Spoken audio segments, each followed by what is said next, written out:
Somewhere in all the demands of modern life, the intimate link between earth and psyche has been misaligned. As Jung noted, we live in psyche.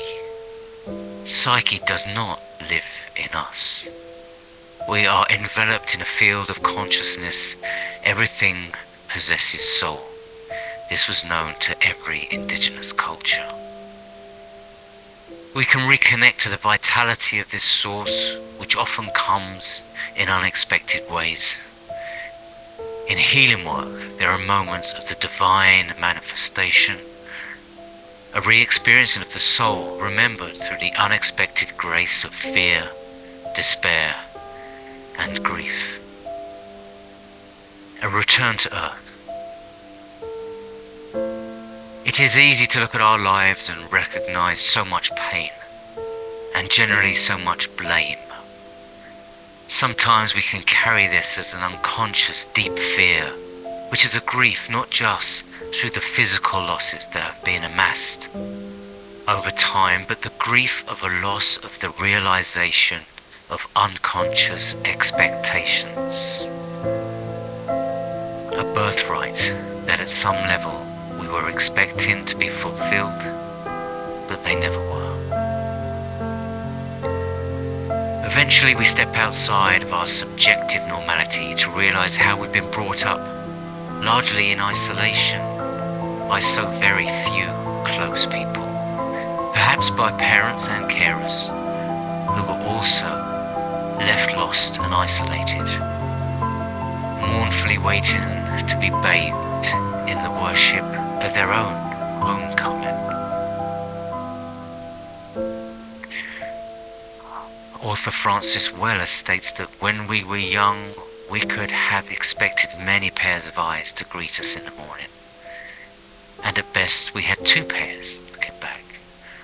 We need a full range of masculine and feminine expressions around us to help us navigate and negotiate the forces moving around in this world as we carefully interact with it. We need many hands holding us, offering us attention. It is beyond 1 or 2 people to provide such love and care when it is truly a tribal matter. It is our deepest grief that the village did not appear. Even today, healing is still achieved through ritual and ceremony. The sense of being seen by a community was an ancestral expectation, which has now become a form of ancestral grief.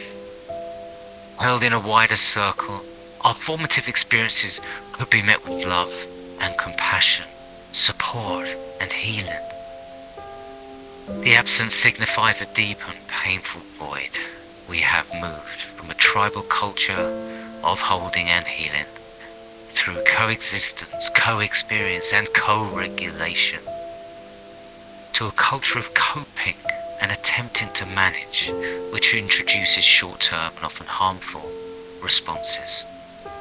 We only need to feel into the parts of ourselves that can still recall our childhood to understand the difference between presence and love, and the empty and painful experiences of pain that manifest through isolation, through shame, and through loneliness. We are the medicine for our culture. Brainspotting from Source explores the meaning of the essence and divinity inherent to being human and the deepest healing. We will gently explore spaces between. It's at the edges of the spaces and in the fractures and fissures where the divine can be felt, but not grasped. We are re-invited to go beyond narrow cultural categorizations which have normalized pathology and perpetuate sickness through its mind-forged manacle. Terence McKenna reminds us that anything not experienced as primary is merely an unconfirmed rumor. The highest connections to our pain, grief, joy, love, and life can be truly met through ritual and in ceremony as we re-liberate our innate wisdom and authentic selves, positioned back in the psyche, within the real universe. The source is always abundant and always available to you.